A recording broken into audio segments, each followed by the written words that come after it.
some people, not in a bad way, but to get behind the mic, as we say, and talk to some of Charleston's movers and shakers and the world's movers and shakers. And we got a mover and a shaker in here today, I believe.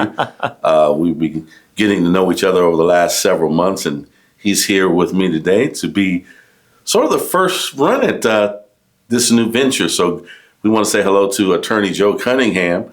How are you doing, sir? I'm good. Starting off this thing?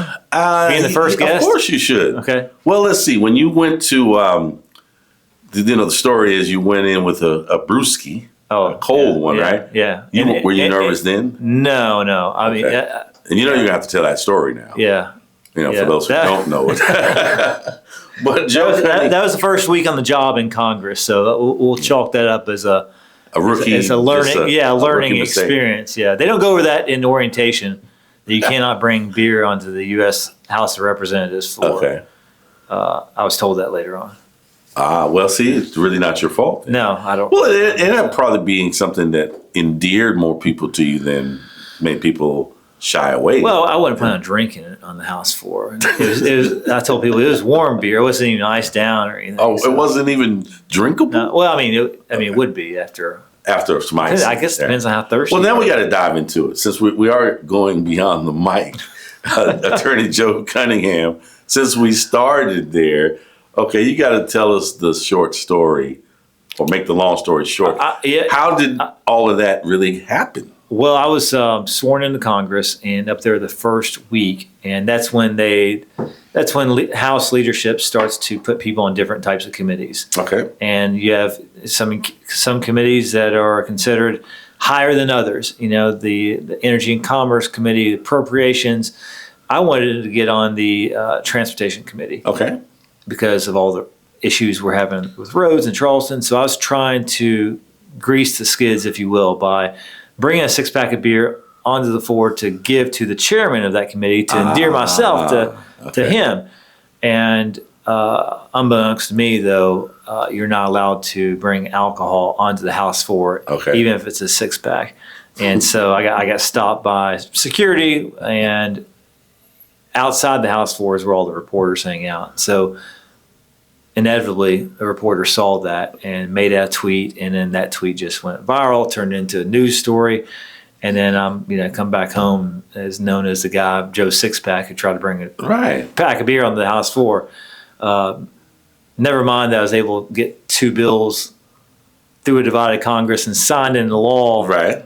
But people remember the beer story. Right. Well, I mean, now that it's got to go in the book now. You've got us even more excited to hear more to the story. But, if you think about the current situation in Washington, that's pretty harmless. No, it is. On I think what's going on now. At that point, it's 2019, since the levity to it, innocent mistake made by a rookie freshman member of Congress. That's right. Who was just up there, good old boy trying to make friends up there and get on a committee so he could help his constituents and people back home. So there you go. And I've seen not in a national sense, but I've seen it here in South Carolina, the actual people hear of the term lobbyist and the lobby. Yeah. I've been in the lobby in Columbia, and it's literally a lobby full of suits and briefcases. Yeah. I don't know what's in the briefcase, but that's true. That's a true story. No, it happens. I think I was telling you, when I was in Congress, they have three buildings that house the members. You have Longworth, you have Cannon, and you have Rayburn. And Longworth, inside the members' offices, there are still safes. Safes you can lock inside those offices, which were up until fairly recently, probably the 80s or so, maybe even into the 90s, where lobbyists would bring money straight into a member's office. Wow. And things would that would go on. That was commonplace. That's what and people hear some changes in the 90s. But they hear the term pork. Yeah. Like when you're trying to pass legislation, then they say, well, they put pork in it. And basically, Joe, as an example, let's say he's trying to get roads for Greater Charleston or his constituency. and then somebody throws, not necessarily you, but somebody says, hey, how about we need this for College of Charleston or whatever to add into, that's the unexpected, the pork, the fat, the stuff that, well, how did this get in a bill? Earmarks and things like that. Right. Yeah. Pretty commonplace. Yeah. But you make, if you're on the up and up and you make these requests as a member of Congress, and my office is right here as you get in West Ashley. I drive across the Ashley River every day and see that pedestrian bridge is going in. Being built, right? Yeah, and that was something I was able to help secure, I think $10 million at the time from the federal government, which is allowing that to be moving forward. But things like that, I know earmarks and pork get a bad rap, but at the end of the day, for the most part, there are a lot of members and politicians who are simply just trying to bring home the bacon, trying to whether it be expand Maybank or finish 526 or widen 26, trying to bring home funds and make the lives of their constituents better. Well, see you out there checking us out beyond the mic. You're hearing stuff you never might have known without this podcast today. So we're glad to do it. Once again, we're here with attorney Joe Cunningham. So beyond Congress, this young man is an attorney practicing right here in the Charleston area, and he actually is on some of our airwaves doing some great work to help you out, because as you said to me on one of our broadcasts, that an attorney is pretty much a counselor, and that's why they call them legal counsel. You're there to help navigate people through situations that they probably would really struggle in if they did not have an advocate, right? Yeah, counselor is an endearing term. I like young man better too. You said that earlier. Young man? Young man, because I'm feeling older and older. Young counselor. Yeah, we got an extern in our office today. It's her birthday, and she's 23, and I just did the quick math. It's 20 years younger than me, and so I'm decades into this now. Okay. Well, if you just told your age here, that you're pretty young, and I don't see much salt in your beard. The thicker it gets. Look at mine. Well, you're looking sharp though, Terry. You're looking sharp, man. We're trying to hang. Yeah. We're trying to hang. So let's talk a little bit about the law practice, because and we do or will go back, because I want to ask the motivation as it relates to the congressional run and the successful one. And I say that you're not finished yet. I say that. What does Joe say? You're trying to draft me, aren't you? You're trying I don't know, maybe. create this draft movement. Maybe, hey, speaking of what's going on our land right now, I'm probably too old for the draft, but they might draft you for that. I hope we're not going backwards. I hope not either. But in your law practice, what are the types of things that you currently work on, the types of cases and things that people you help? So, we focus on personal injury. That's the bread and butter. That includes automobile accidents. That includes dog bites, slip and falls, work injuries, those types of things. But and as I mentioned to you before, Terry, for years, ever since leaving office, you get calls every single day. Every call is different, and it's inevitably an issue that you haven't heard of before. And so, whether or not it's in the legal field or not, sometimes there's legal remedies. Sometimes it's more of a issue they're dealing with government or federal or state or local. But I've always been kind of a hub for those phone calls and those problems. And so, a lot of the issues I deal with are legal matters. But again, I get calls and emails every single day. The focus of the practice, though, is more on personal injury and more on those types of cases. But I tell folks all the time, if you got any questions at all, you pick up the phone and call me. Consultation is always free. I don't charge people for that, but we do our best to return phone calls if we can't pick them up at the time, and at least get people pointed in the right direction. If we can help them, great. If we can't, at the end of the day, we at least want to try to get them moving down the right path. Right, and maybe pointing them to someone else. Absolutely. Okay. So you still... even if it's an area of practice that I don't specialize in, I tell people, this is where I would go if I was in your shoes. Okay. I'm sending you the person that I would go to. Right. All right. Well, Joe Cunningham, we're getting behind the mic. So let's get into more of the behind the mic. So are you married or single? I'm married. Okay. Yeah, so my wife Ashley and I, we've got an 8-year-old boy. We have a 2.5-year-old, and we're expecting our third in mid-July this year. Oh wow! Yeah. Okay. Be fruitful, multiply. Yeah. That is the word of the Lord. So that's a good thing. Trying to obey the scripture. There you go. Are you a come ya or a been ya? And do you know what that is? Yeah, I do. I'm a come ya. Okay. So I grew up in far western Kentucky in a very rural area. Graduated from a small public school, 47 kids in my class. In the entire in my class, senior but that's class, still a small high school class. Okay. It was only one in the county, but my mom was from Charlotte and my dad was from Kentucky, and for family vacations, we would all pack up in the van, me and my 4 older brothers and my parents, and we would travel down to Myrtle Beach and spend a week every summer. Oh man, down here, and the good stuff. The good stuff, yeah. And eventually, we would drift a little further down. Go to the beaches, enjoy the beaches here once a year. And when I graduated, and if you're from a small town, if you're itching to get out by the time you graduate high school, like I was. I had my sights set on Charleston. Okay. It's a beautiful town. The CFC is a great school. The girl-to-guy ratio was 7-1. Terry, I thought my chances would be better. Not bad. They weren't, but at least I thought that. At least I thought they'd be better. You did get one. Yeah, that's right. That's right. So that's how I ended up. And then eventually, more and more of my family drifted down here too. I've got 2 brothers who live in town. And my parents have a place here as well. So you would technically be a part of the movement, even though you're not from Ohio. Right. Yeah. You're sort of part of the resistance. We're still south of the Mason-Dixon line. So go back to. Yeah. They don't say go back to Kentucky. They're no. I haven't heard that today.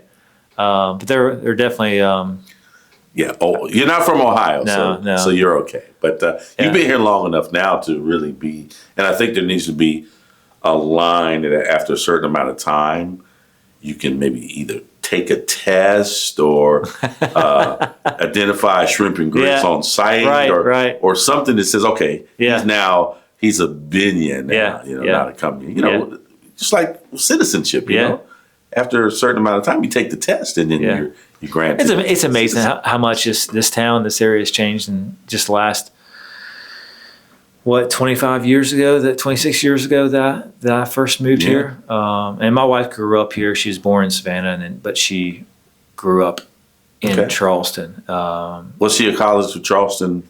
She went to Carolina. Oh, okay. Good for her. Yeah. I'm a Gamecock. So. All right, but that means you guys were spending some time on other. So I went to CFC for 2 years, and then I eventually transferred out to Florida Atlantic and got an engineering degree down there. Wait a minute, engineering degree? Yeah. Then attorney. So I did that for about 5 years. Worked as an engineer until the recession hit back in 2008, 2009. Yeah. Now, what type of engineering? Ocean engineering. Oh, wow. How about that? Yeah. So we would design and permit and oversee the construction of boat docks and marinas. Okay. So, and there's a lot of speaking of that let's say in Congress, there's a lot of fighting about what's happening off the shore. So and it's interesting how those kind of paths end up colliding because, in 2018 when I ran for Congress, that became a big issue, a big flashpoint issue of whether or not the Lowcountry wanted to allow offshore drilling off our shorelines. And I took a hard stance against it, and it ended up being a watershed moment in the campaign. So our guy, the current guy, he probably wouldn't like you because isn't he? No, Drill, baby, drill, right? he opened it up, and what's interesting in like such a highly charged partisan day, even now too, like it's one of those issues that brings people together. There's a lot. I was able to get the endorsements from mayors, Democrats, and Republicans, right? Because this wasn't a partisan issue. This is something that unified people up and down the coast, from Hilton Head all the way up to Isle of Palms. Quality of life. Yeah, quality of life. the sea is, we leave something alone. Yeah. And we've seen, we remember the oil spill in Louisiana, the Gulf. God, yes. Yeah, a lot of problems in that area. Yeah. So let's rewind back a little bit to engineer who decided. Now, I'm assuming that you could have stayed in engineering, but your heart maybe wasn't in engineering. And I say that because my roommate in college was a mechanical engineer. He did not like it, and he ended up becoming a dermatologist. Oh, really? God, that's a well. I thought making the pivot from engineering to politics or law was a bit drastic, but engineering and dermatology, that's in engineering law. I guess you're part of the sciences, right? Yeah. You have to do more years of study and reacclimate to a whole nother field. So, but I think that the common thread might be public service. In a sense. Seems like you've been drawn to serving people, helping people. Yeah. I mean, I grew up in a family where, my dad was small town attorney, public defender, prosecutor, ultimately became a judge. And you see the kind of difference you can make working in the legal field, solving people's problems, dealing with them directly. And, I enjoyed engineering. I enjoyed being on those jobs and seeing things rise out of the ground and seeing your work, manifest into permanent structures.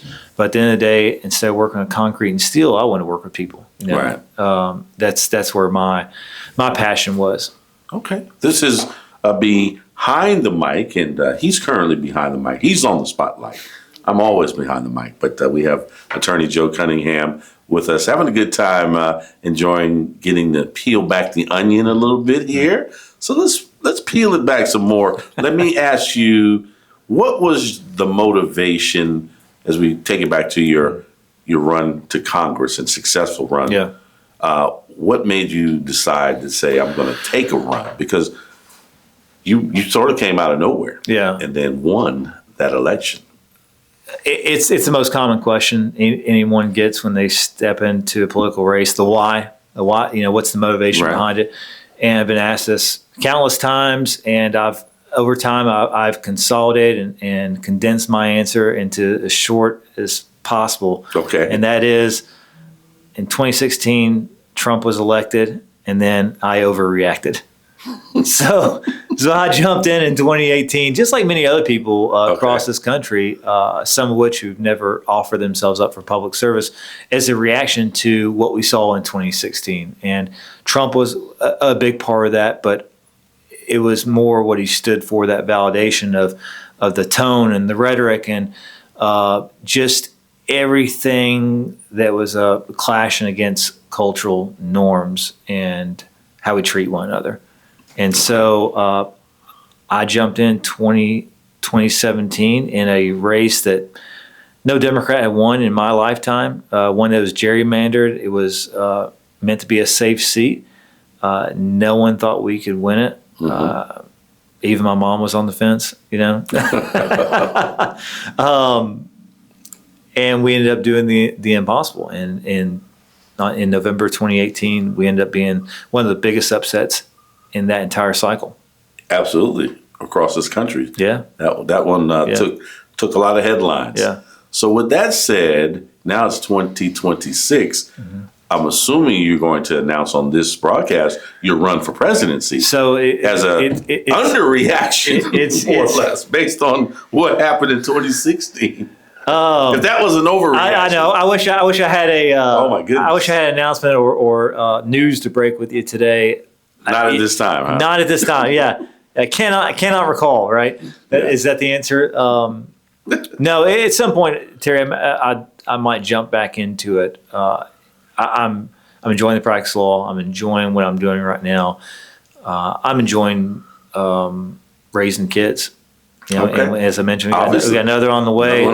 It's a full-time job. And it's nice to be home too. That job in DC, especially for a 2-year term for a House member, can take you away 9-10 nights a month.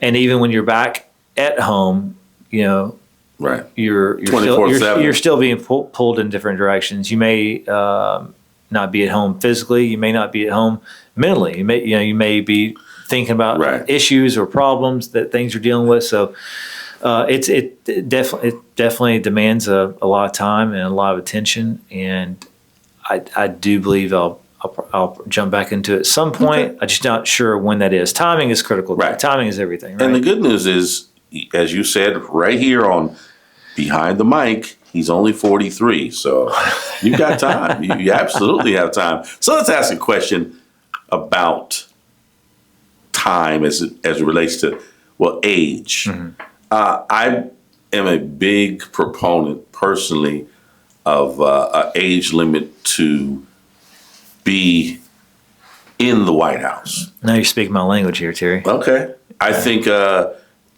if once upon a time, I think the age was 40. I think it's now 35. I think they lowered it a little bit, which, okay. I'm okay with that side. I don't want a 21-year-old running the whole thing. But I believe 75 is a fair number to be wrapping it up and not running for the presidency. If you're, hey, if you get in there to 74 years and 364 days, okay, you can stay one more term. But if you're beyond the age of 75, I think that's enough. What do you say? Yeah, I ran multiple campaigns based on term limits and age limits. And I think, with age comes a lot of wisdom. It comes a lot of, you obviously develop a wealth of knowledge that has utility and has its use. With age also comes a deterioration. That's right. Father Time, right? That's Father Time. That's Mother Nature. And he is undefeated. Yeah, he is undefeated. And you've seen private businesses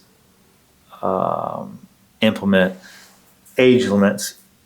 CEOs get forced out all the time through under the guise of succession planning or transition or new leadership, whatnot.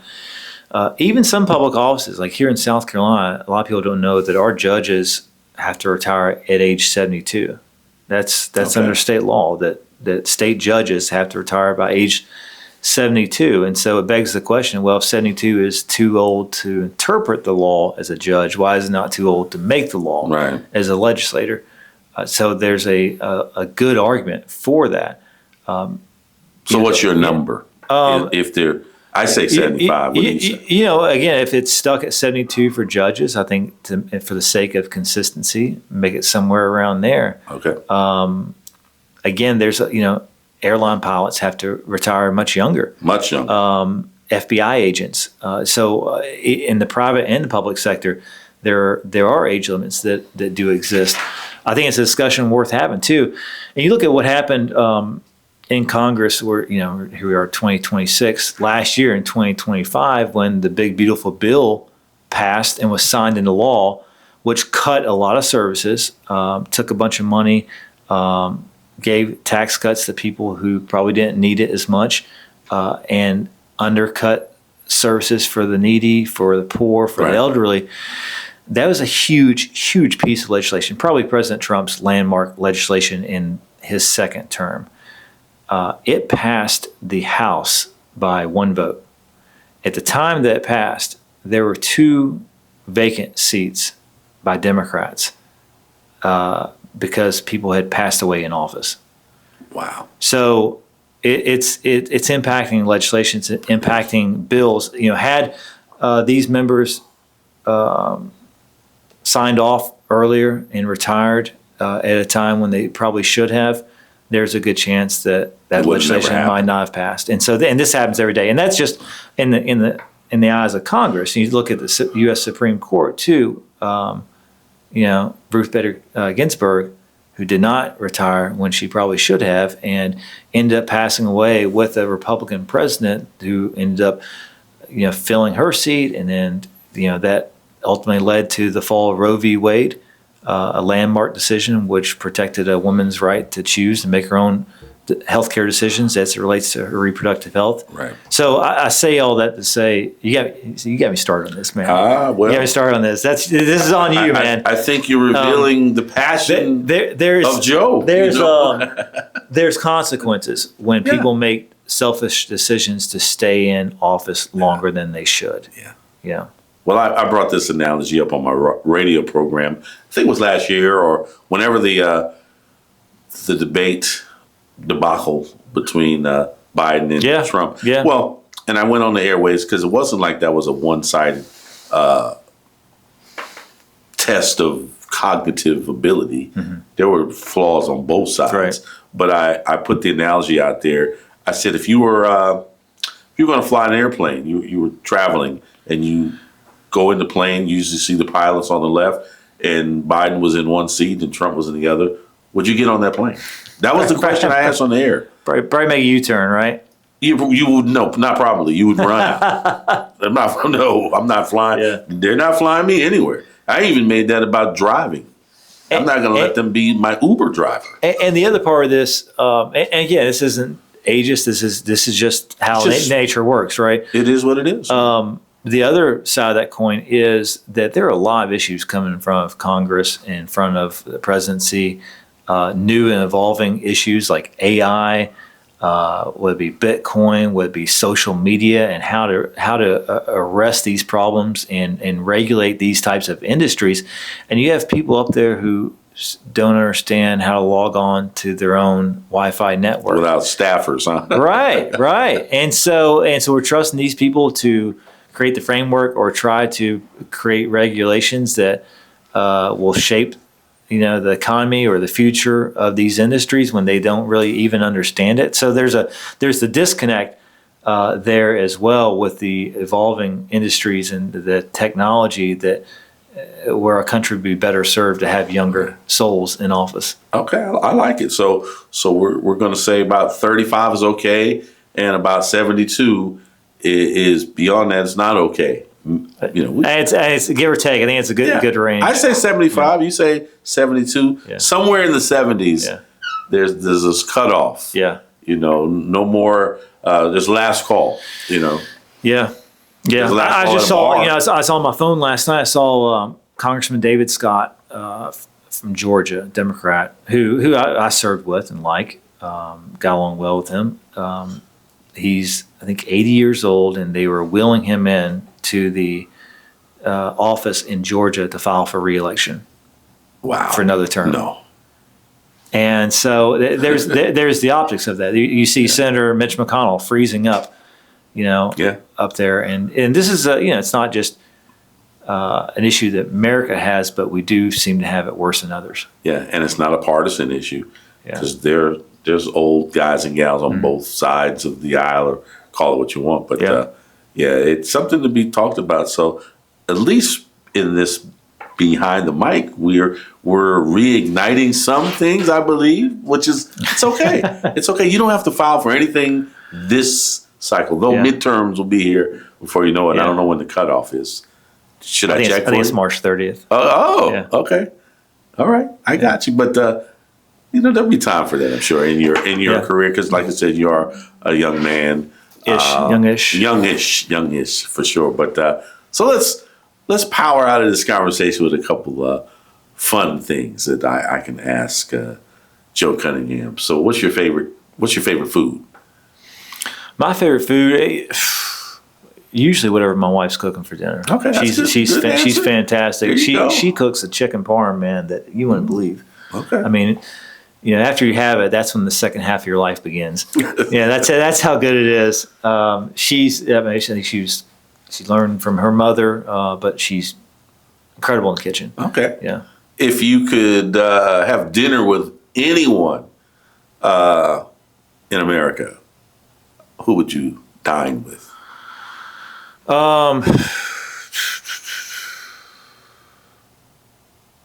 What are we doing, living or dead? I mean, it's a broad question there. Either one. Either one. I want to say Abraham Lincoln, simply because Abe Lincoln. Because my son, 8-year-old son, learned about him. He goes to school downtown at New Hampshire, and he came back after learning about Abe Lincoln just last week, and was dropping knowledge and all the things that he learned. I'm actually got to take him up to D.C. for spring break, and may take him around, see some things, some sites up there. I would suspect that Abe never had chicken parm, so No, I doubt it. Not the way I've had it too.